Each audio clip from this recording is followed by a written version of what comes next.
मेरे प्यारे छात्रों, हमने पिछली क्लास में सुजान भगत का भगत बनने के बाद किस तरह के बदलाव हुए उसके अंदर ये हमने जानकारी ली।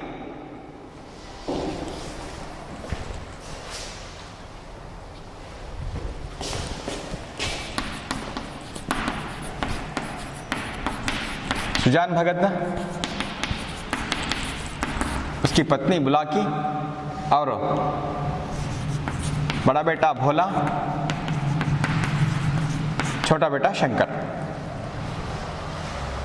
सुजान भगत बनने के बाद बुलाकी, भोला और शंकर तीनों मिलकर घर के सारे व्यवहार, चाहे खेत के हो या किसी से अनाज लेने या देने का हो, किसी भी तरह का घर का व्यवहार से सुजान को दूर रखा गया।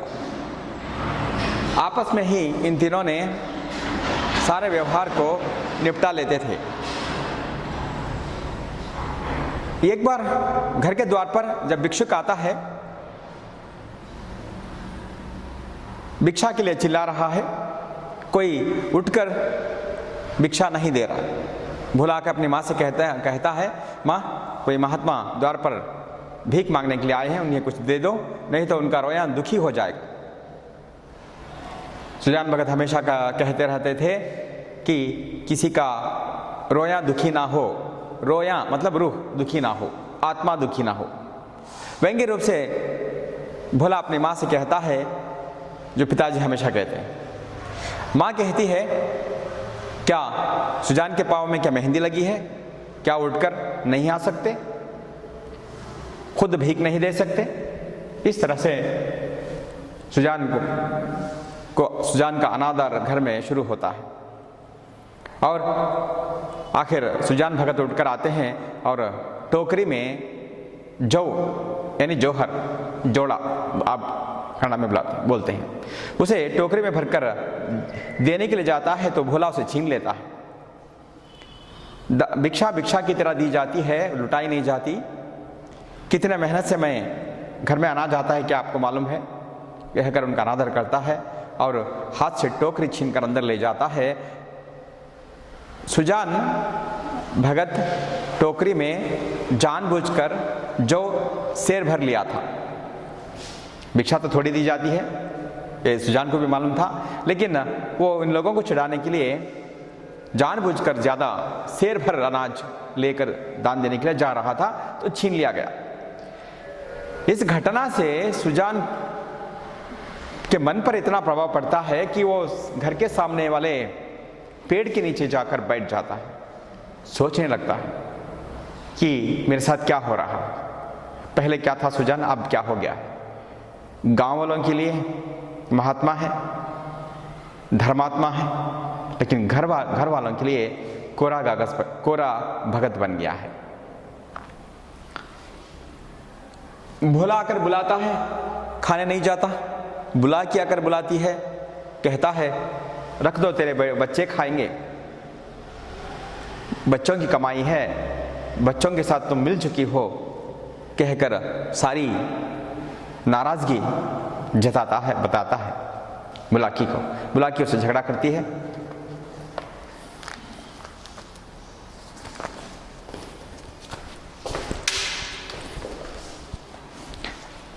कुछ वहां तक हुआ था।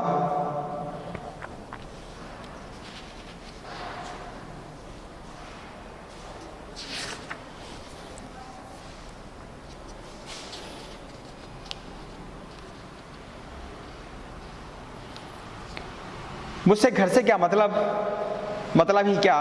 बोला, अब खा पी कर क्या करूंगा? हल जोतने से रहा, फावड़ा चलाने से रहा, मुझे खिलाकर दाने को क्यों खराब करेगी? रख दो, बेटे दूसरी बार खाएंगे। बुला के आकर खाने के लिए बुला रही है सुजान को। सुजान नाराजगी जताता है उसके पास, मुझे घर से क्या मतलब है, मुझे क्यों खाने बुला रही हो? वो जो खाना बचा है उसे रख दो, तुम्हारे बच्चे खाएंगे, दोबारा खाएंगे। मैं खा पी कर क्या करूंगा? मैं तो बेकार आदमी हूं, मुझसे तो कोई फायदा नहीं। बुलाकी, तुम तो जरा सी बात पर तिनक जाते हो। तिनक मतलब गुस्सा होना।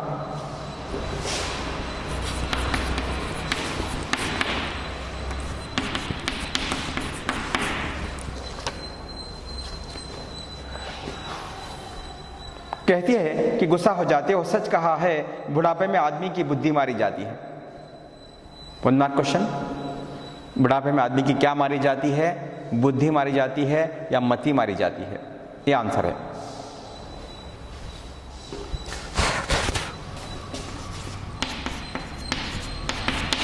बुद्धि लिख सकते हो या मति लिख सकते हो। मति मारी गई या बुद्धि मारी गई, एक मार्क्स का उत्तर है। भोला ने इतना तो कहा था कि इतनी भीख मत ले जाओ, या और कुछ क्या कहा भोला ने? इतना ज्यादा भीख मत दो, इतना ही कहा था ना। सुजान, हाँ बेचारा इतना कहा कर रह गया। तुम्हें तो मजा तब आता जब वह ऊपर से 2-4 डंडे लगा देता। क्यों? अगर यही अभिलाषा है तो पूरी कर लो। भोला खा चुका होगा, बुला लाओ। सुजान को उसके अंदर जो गुस्सा था उसे बाहर डाल रहा है। हाँ इतना ही कहा बेचारा, बुलाओ। खा चुका होगा, खा के बैठा होगा। 2-4 डंडे लगाता, मुझे मारता तो अच्छा होता। अभी कुछ नहीं बिगड़ा, बुला लो सुजान भोला को कि डंडे लगाए मुझे। नहीं, भोला को क्यों बुलाती हो? तुम ही ना जमा दो 2-4 हाथ। भगत पत्नी से कहता है, उसको क्यों बुलाकर कष्ट उठाती हो? तुम ही लगा दो, तुम ही मारो मुझे, 2-4 हाथ लगाओ। कहकर पत्नी से कहता है, इतनी कसर है वो भी पूरी हो जाए, जो तुम्हारी इच्छा होगी वो भी पूरी हो जाएगी। बोला कि हाँ और क्या, यही तो नारी का धर्म ही है। पति पत्नी झगड़ रहे, यही तो नारी का धर्म है। अपने भाग सराहो कि मुझ जैसी सीधी औरत पाली। शुक्र करो मुझ जैसी औरत तुम्हें मिल गई। बुला के अपने बारे में बता रही है अपने पति को। जिस बल चाहते हो बिठाते हो, ऐसी मुजर होती तो तुम्हारे घर में एक दिन भी निभाना होता। तुम जिस बल यानी शक्ति, ताकत,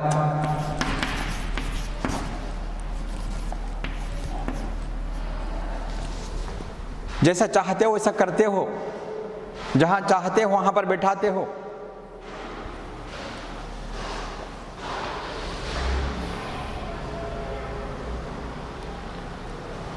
ऐसी मुजर होती तो तुम्हारे घर में एक दिन भी निबाह ना करती। अगर मैं मुजर होती तो मुजर औरत होती तो तुम्हारे साथ एक दिन भी तुम्हारे साथ जीवन नहीं बिता सकती थी। मैं सीधी सादी हूं, इसलिए तुम्हारे साथ जिंदगी भर जीवन बिता रही हूं, तुम्हारे साथ निबाह कर रही हूं। एडजस्ट करना, निबाह यानी एडजस्ट।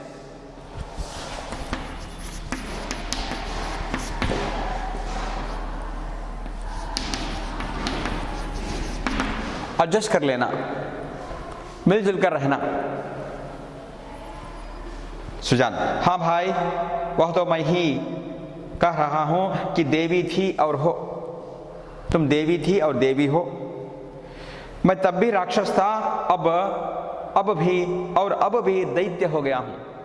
तुम तो तब भी देवी थी, अब भी देवी हो, लेकिन मैं तब भी राक्षस था, अब दैत्य हो गया हूं, और बड़ा राक्षस। दैत्य यानी बहुत बड़ा।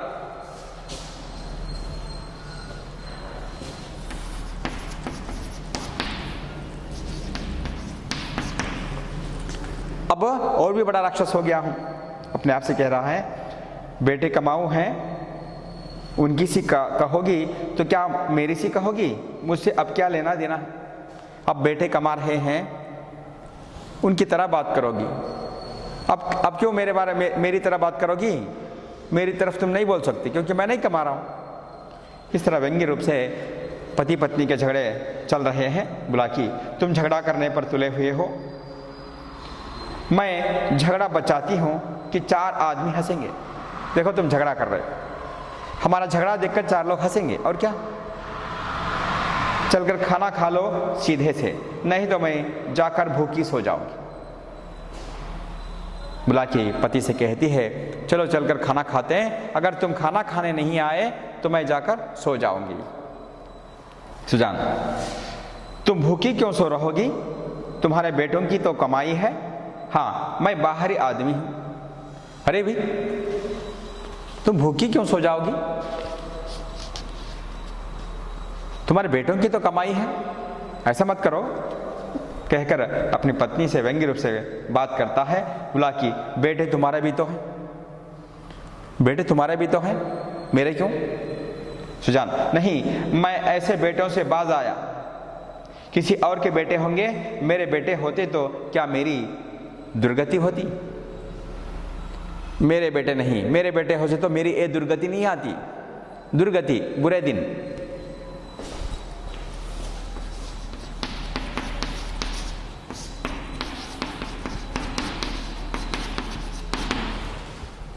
ऐसे मेरे दिन नहीं होते।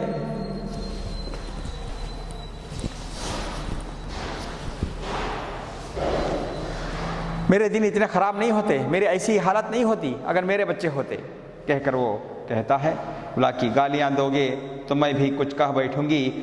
सुनती थी मर्द बड़े समझदार होते हैं, पर तुम सबसे न्यारे हो।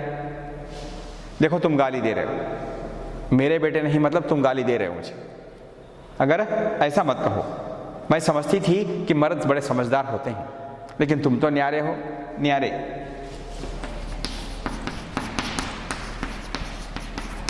अलग, तुम तो अलग हो, सबकी तरह नहीं हो तुम।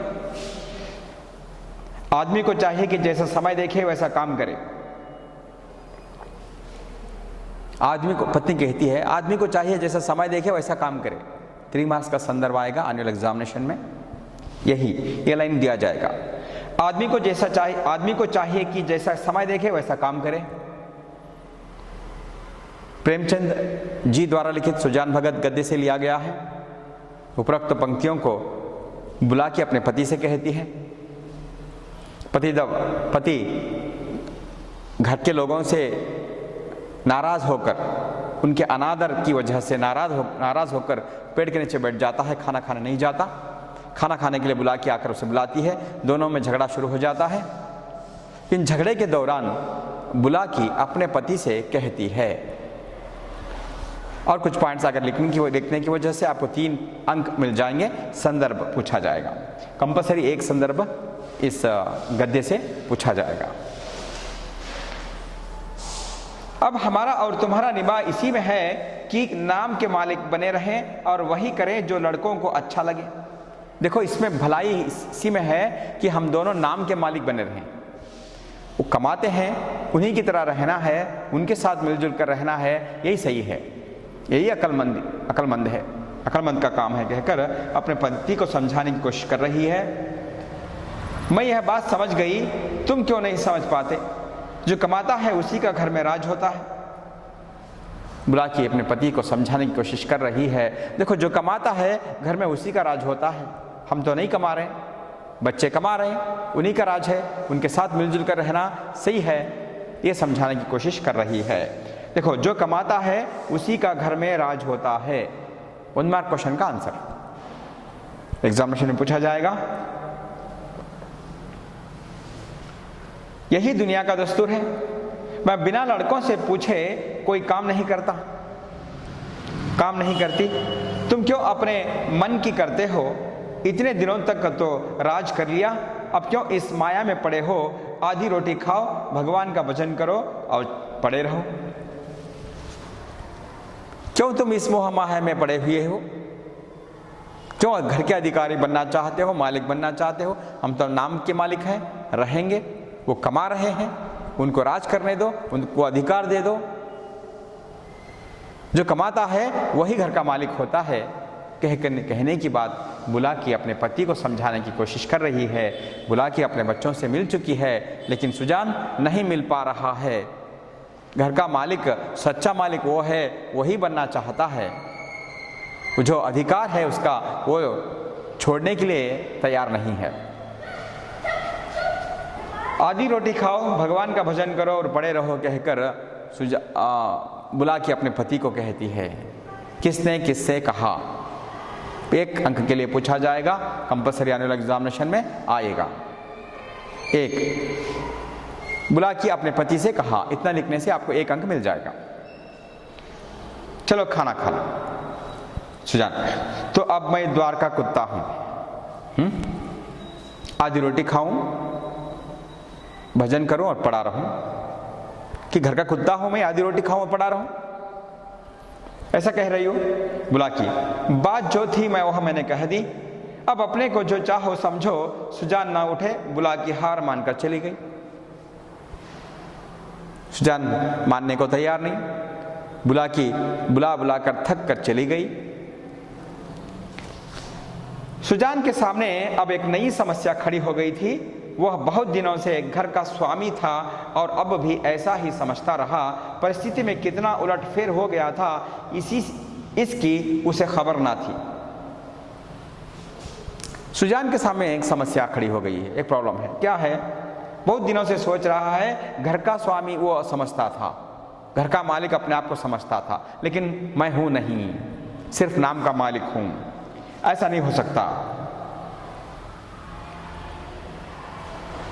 लड़के उसका सेवा सम्मान करते हैं, यह बात उसे भ्रम में डाले हुए थी। लड़के उसके सामने चिलम नहीं पीते, खाट पर नहीं बैठते।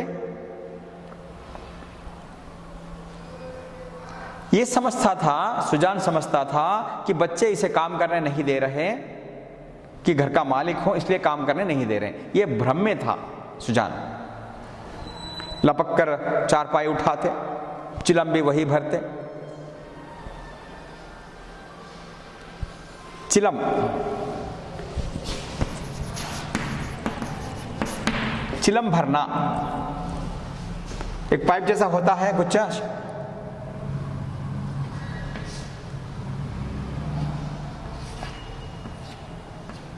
पहले पाइप कहते थे अंग्रेजी में। इसमें थोड़ा आग डाल के, तंबाकू डाल के इसे पीते थे।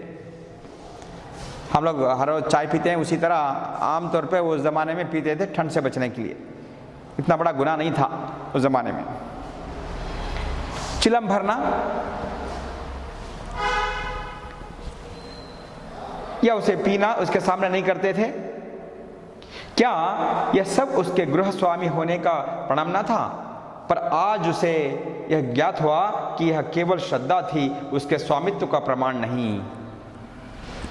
सुजान भगत को यह समझने लगा था कि ये लोग मेरे सारे काम कर रहे हैं तो मैं घर का मालिक हूं इसलिए कर रहे हैं। ये तो सुजान का भ्रम था। पर ये स्वामित्व का प्रमाण नहीं, घर का मालिक होने का प्रमाण नहीं, कि छोटे मोटे काम बच्चे आकर करने से ये घर का मालिक मैं नहीं बन गया। अब तक जिस घर में राज्य किया उसी घर में पराधीन बनकर वह नहीं रह सकता। सुजान सोच रहा है, जिस घर में मैंने राज किया उस घर में मैं अनाथ बनकर, पराधीन बनकर, पराया बनकर नहीं रह सकता। देखो ये सेंटेंस 3 मार्क्स के लिए संदर्भ के लिए पूछा जाएगा।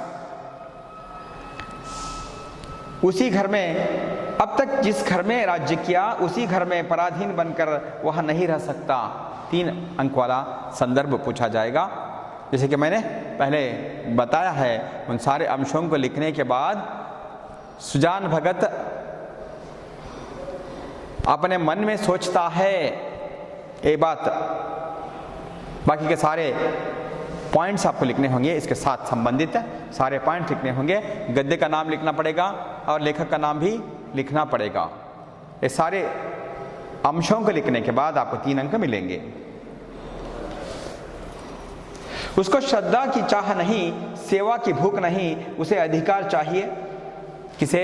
सुजान को। उसे श्रद्धा नहीं चाहिए, सेवा की भूख नहीं है, उसे चाहिए अधिकार चाहिए। सुजान को अधिकार चाहिए, पावर चाहिए। वह इस घर पर दूसरों का अधिकार नहीं देख सकता। मंदिर का पुजारी बनकर वह नहीं रह सकता। अपने ही घर में दूसरों का अधिकार नहीं देख सकता। वो मंदिर का पुजारी बनकर नहीं रह सकता।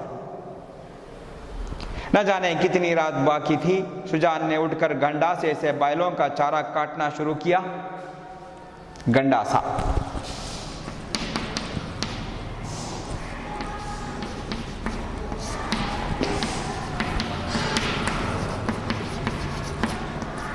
चारा काटने का साधन या उपकरण।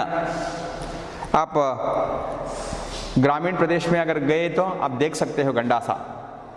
चारे को रखा जाता है ऐसा, और ऊपर एक तेज काटने वाली चीज होती है, उसे पकड़कर दबाते हैं तो चारा बारीक से कट हो जाता है, ताकि गायों को चरने के लिए आसान होता है। काट काट के डालते हैं, ये गंडासा। सारा गांव सोता था, पर सुजान करवी काट रहे थे। सारा गांव सो रहा है, लेकिन सुजान को नींद नहीं आ रही। उठ के गायों के लिए, बैलों के लिए चारा काटना शुरू कर दिया। करवी काट रहा था, करवी यानी चारा।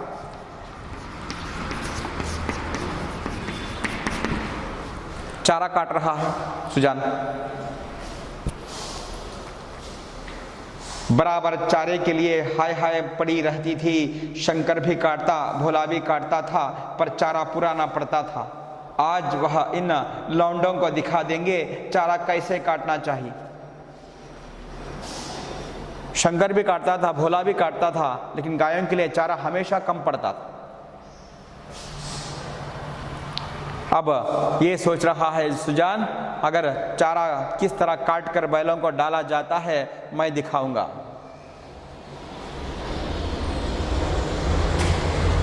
उनके सामने कटिया का पहाड़ खड़ा हो गया, और टुकड़े कितने महीन और सुडौल थे, मानो सांचे में ढाले गए। चारा काट के चारे का ढेर लगा दिया, चारे का पर्वत लगा दिया। इतनी बारीक से चारा काट काट के चारे का ढेर लगा दिया था। चारे का पहाड़ लग गया हो, पर्वत जैसा बन गया हो। इतना चारा काट काट के ओढ़ दिया घर के सामने। मुँह अंधेरे बुलाकी उठी तो कटिया का ढेर देखकर दंग रह गई।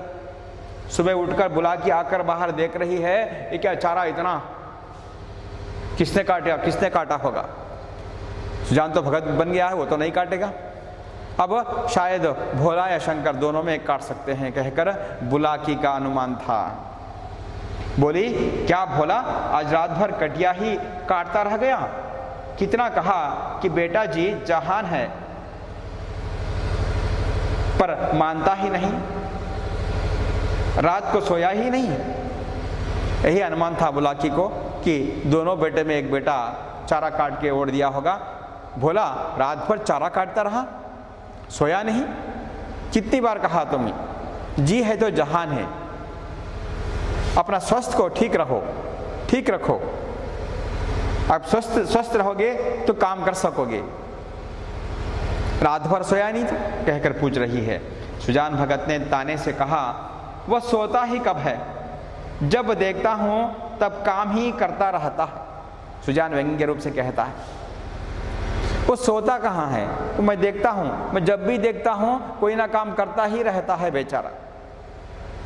ऐसा कमाऊ संसार में और कौन होगा? ऐसा बेटा, ऐसा कमाऊ दुनिया में कहीं नहीं। संसार यानी दुनिया।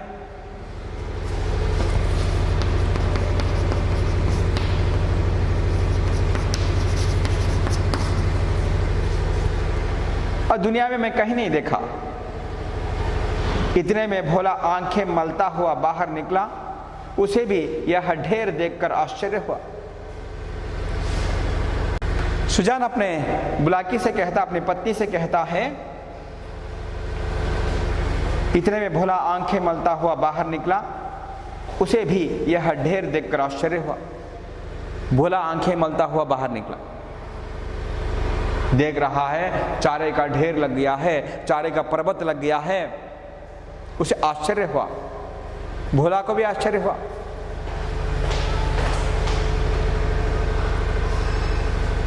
क्या शंकर आज बड़ी रात तक उठा था अम्मा?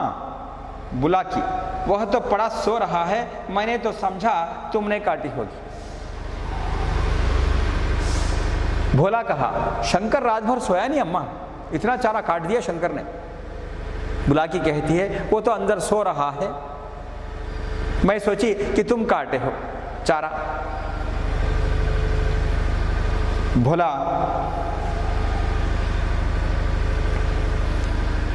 भोला कहता है, हाँ मालूम होता है, मैं तो सवेरे उठ ही नहीं पाता, दिन भर चाहे जितना काम कर लो पर रात को मुझसे नहीं उठा जाता। भोला कहा, देखो अम्मा, मैं दिन भर जितना काम चाहे मैं कर लूँ, कर सकता हूँ, लेकिन रात को काम नहीं कर सकता अम्मा, मैं मुझसे नहीं होगा रात को काम करना। बुलाकी, तो क्या तुम्हारे दादा ने काटी है? दादा कौन? पिताजी को दादा कहते थे, ग्रामीण भाषा में दादा ही बुलाते थे, अब्बा बुलाते थे या पिताजी बुलाते थे, पता नहीं क्या जो आता ग्रामीण प्रदेश में ऐसा ही बुलाते थे ज़्यादातर दादा। बोला, हाँ मालूम होता है रात भर सोए नहीं, मुझसे कल बड़ी भूल हुई। अरे वह तो हल लेकर जा रहे हैं, जान देने पर उतार हो गए क्या? बोला, अम्मा ऐसा ही लग रहा है दादा ने काटी होगी। वो देखो हल लेके जा रहे हैं, हल खेत में जुताई करने के लिए जो उपकरण होता है उसे हल बोलते हैं। किसान खेत में हल जोतता है, उसके बाद खेत ज़मीन को अच्छी बनाता है, एक लेवल बनाता है, उसके बाद वो बीज पेरते हैं, जो अनाज बोआ जाता है। बरसात होने के बाद उसकी देखभाल करने के बाद कई महीनों बाद फसल आती है। किसान बड़ी मुश्किल से खेत की देखभाल करता है और उसकी मेहनत के बाद, उसके परिश्रम के बाद अनाज घर आता है, मार्केट जाता है, उसे हम पैसे देकर खरीदते हैं।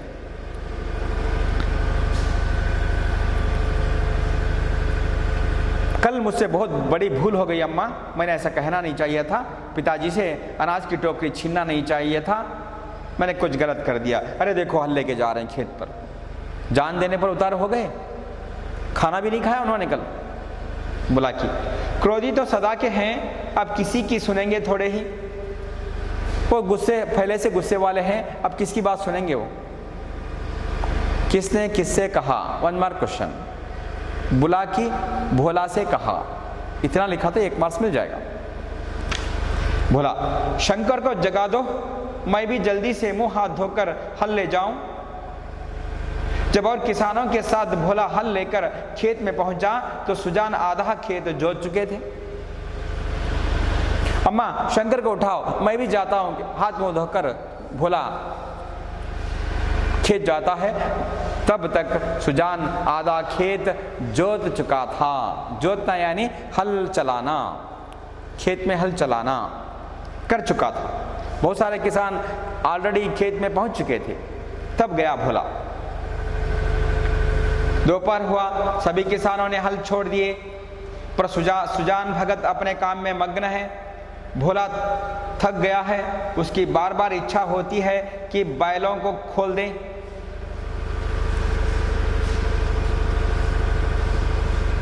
दोपहर हुआ, सभी किसान हल छोड़ दिए, सुजान भगत अपने काम में मग्न है, अपने काम कर रहा है।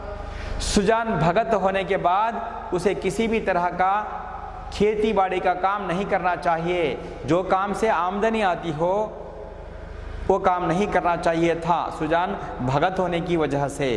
लेकिन अपने छीनते हुए अधिकार को देखकर सुजान यह निर्णय लेता है कि मुझे फिर से खोया हुआ अधिकार प्राप्त करना है, स्वामित्व को प्राप्त करना है। मेरे जीते जी मेरा जो अधिकार है मैं दूसरों को नहीं दे सकता। ये सुजान के मन में आया, इसलिए वो खेत में आ गया है, काम मग्न होकर काम कर रहा है। भोला थक गया है, उसकी बार बार इच्छा होती है कि बैलों को खोल दे, मगर डर के मारे कुछ कह नहीं सकता। सबको आश्चर्य हो रहा है कि दादा कैसे इतनी मेहनत कर रहे हैं। भोला चाहता है कि हल काम खत्म करे, बैलों को खोल दे, लेकिन उसे बोलने के लिए डर हो रहा है। भिक्षुक को अनाज की टोकरी देने से छीन कर अंदर ले गया था, इतनी हिम्मत थी। वही भोला आज पिताजी से कहने के लिए डर रहा है, काम खत्म करते हैं, बैलों को खोल देते हैं। उसे आश्चर्य भी हो रहा है कि पिताजी इतना मेहनत कैसे कर सकते हैं। हम जवान लड़के होकर इतनी मेहनत नहीं कर रहे हैं, पिताजी कैसे इतनी मेहनत कर सकते हैं? आश्चर्य हो रहा है भोला। आखिर डरते डरते बोला, दादा अब तो दोपहर हो गया, हल खोल देना। सुजान, हाँ खोल दो, तुम बैलों को लेकर चलो, मैं डांड फेंक कर आता हूं। डरते डरते भोला ने अब सुजान से कहा, अपने पिताजी से कहा, पिताजी अब हल खोल देते हैं। दादाजी, दादा अब हल खोल देते हैं। हाँ बैलों को खोल देते हैं। हाँ खोलो, तुम बैलों को घर लेकर जाओ, मैं डांड फेंक कर आता हूं। डांड,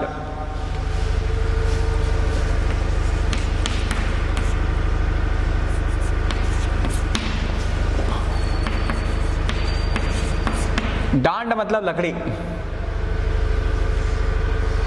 सुजान अपने बेटे भोला से कहता है, तुम बैलों को लेकर घर जाओ, मैं डांड फेंक कर आता हूं, लकड़ी फेर कर आता हूं। खेती में लकड़ी ऐसी होती है, वो जमा लकड़ी फेरने के लिए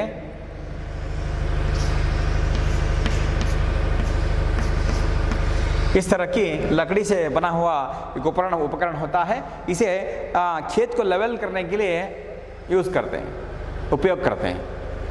इसे लकड़ी फेर कर आता हूं। इस तरह का एक उपकरण होता है, लकड़ी से बना हुआ। भोला कहता है, मैं सांझ को डांड फेंक दूंगा, शाम को मैं लकड़ी फेंक दूंगा, आप चलिए। सुजान, तुम क्या फेंक दोगे? देखते नहीं हो खेत कटोरे की तरह गहरा हो गया है। कटोरा, मग्गा,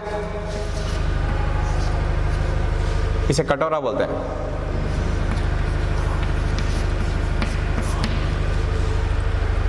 खेत देखो कटोरे की तरह हो गया है, बीच में गड्ढा पड़ गया है, उधर इधर मिट्टी फैल गई है, तभी तो बीच में पानी जम जाता है। इसी गड्ढे के खेत में 20 मन का भीगा होता था, तुम लोगों ने इसका सत्यानाश कर दिया। 20 मन का अनाज उगता था इस खेत में, अब कितना आ रहा है? 10 मन भी नहीं आ रहा है।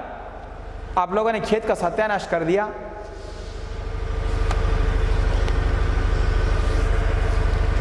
बैल खोल दिए गए।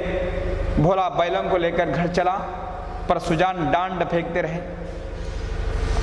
भोला बैलों को लेकर घर गया, लेकिन सुजान नहीं गया। खाना भी नहीं खाया, वो रात भर से काम कर रहा है, दिन भर काम कर रहा है, लकड़ी फेंकता रहा। इस लकड़ी को फेंक कर लेवल कर रहा है जमीन को, खेत को। आधा घंटे के बाद डांड फेंक कर वह घर आए, मगर थकान का नाम ना था। नहा खाकर आराम करने के बदले उन्होंने बैलों को सहलाना शुरू किया। आधा घंटा डांड फेंकने के बाद घर आए, स्नान करके खाना पीने के बजाय, पूजा पाठ करने के बजाय उसे फिर काम की सूझ रही है। बैलों को सहलाना शुरू कर दिया। सहलाना, हाथ फेरना, सहलाना।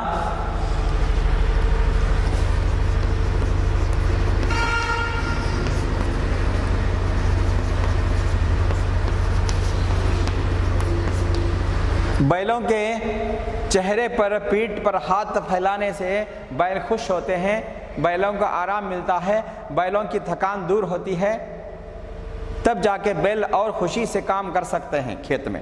इसलिए वो बैलों को सहलाना शुरू कर दिया। उसके पीठ पर हाथ फेरा, उनके पैर मले, पूंछ सहलाई। बैलों की पूंछें खड़ी थी, सुजान की गोद में सिर रखे उन्हें अकथनीय सुख मिल रहा था। सुजान बैलों को पूंछ हिलाता है, पैरों को मालिश करता है, उसकी सारे शरीर को अपने हाथों से मालिश करता है, ताकि बैलों की थकान दूर हो जाए।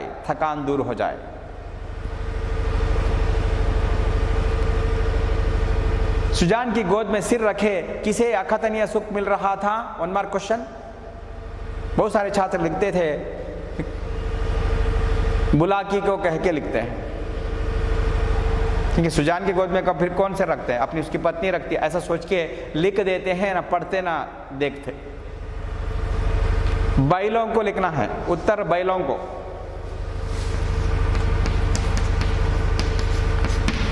बैलों को लिखने से 1 अंक मिल जाएगा।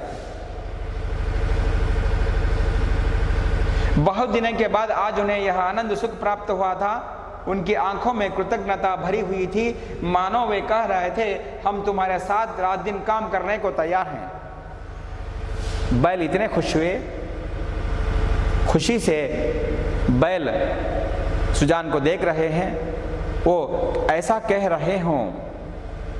सुजान को ऐसा लगता था कि हम तैयार हैं, रात दिन आपके साथ काम करने के लिए हम तैयार हैं, ऐसा कह रहे थे। उनकी आंखों को देखकर ऐसा लगा सुजान को। अन्य कृषकों की भांति भोला अभी कमर सीधी कर रहा था कि सुजान ने फिर हल उठाया और खेत की ओर चले। दोनों बैल उमंग से भरे दौड़े चले जाते थे, मानो उन्हें स्वयं खेत में पहुंचने की जल्दी थी।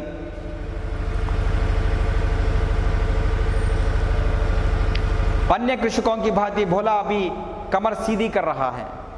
दूसरे किसानों की तरह भोला कमर सीधी कर रहा है, मतलब चारपाई पर सोया है, सोने से आराम मिलता है इसलिए सोया हुआ है। कि सुजान ने फिर हल उठाया और खेत की ओर चले। दोनों बैल बड़ी उमंग से दौड़ रहे हैं खेत की तरफ। सुजान से जल्दी बैलों को है खेत में पहुंचने की, काम करने की।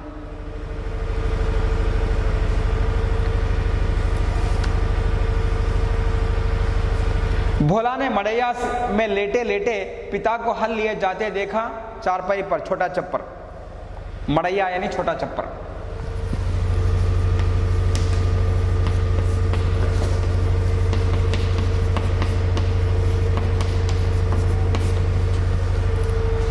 लकड़ी का छप्पर होता है छोटा सा, धूप से बचने के लिए गांव में डालते थे अपने घर के सामने कि वहाँ पर बैठे आराम कर सके। बारिश से बचने के लिए भी डालते थे। वहाँ पर आराम फरमा रहा था भोला, वो देखा पिताजी हल लेके जा रहे हैं खेत पर। आराम नहीं किया, खाना नहीं खाया, लेकिन ये उठ नहीं सका, थोड़ा काम करके आया है, थक गया है। उसकी हिम्मत छूट गई। उसने कभी इतना परिश्रम ना किया था, उसे बनी बनाई गृहस्थी मिल गई थी। इतना मेहनत अभी कभी भोला अपनी जिंदगी में नहीं किया था, इसलिए उसे सब कुछ मिल चुका था। घर, मकान, खेत सब कुछ मिल चुका था। थोड़ा काम करता, घर में रहता। उसे ज्यों त्यों चला रहा था। इन दामों वह घर का स्वामी बनने का इच्छुक न था। जवान आदमी को 20 धंधे होते हैं, हंसने बोलने के लिए, गाने बजाने के लिए भी तो उसे कुछ समय चाहिए। इस नौजवान लड़के को घर का अधिकार नहीं चाहिए, स्वामित्व नहीं चाहिए। इसके तो बहुत सारे काम हैं, 20 काम है। युवकों के 20 काम होते हैं। सिर्फ काम के अलावा सिर्फ काम ही नहीं होता, क्या क्या काम होते हैं उसके। और हंसने बोलने के लिए, गाने बजाने के लिए भी तो उसे कुछ समय चाहिए। हंसने के लिए, समय बिताने के लिए, गाना बजाने के लिए, मनोरंजन के लिए उसको समय चाहिए। पड़ोस के गांव में दंगल हो रहा है। जवान आदमी कैसे अपने आप को वहां जाने से रोकेगा। दंगल,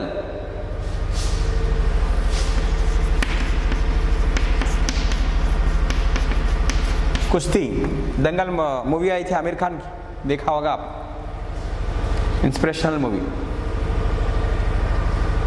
अब पड़ोस के गांव में दंगल हो रहा है। अलग अलग गांव से पहलवान आए हैं, दंगल का कुश्ती हो रही है। जवान आदमी घर में कैसे बैठेगा, देखने जरूर जाएगा। भोला भी जाना चाहता है। किसी गांव में बारात आई है, नाच गाना हो रहा है। जवान आदमी क्यों उसके आनंद से वंचित रह सकता है। किसी के यहाँ शादी हो रही है, बारात आ रही है, गाना बजाना हो रहा है, जवान आदमी घर में कैसे बैठेगा, जाकर देखना चाहेगा, मनोरंजन लेना चाहेगा।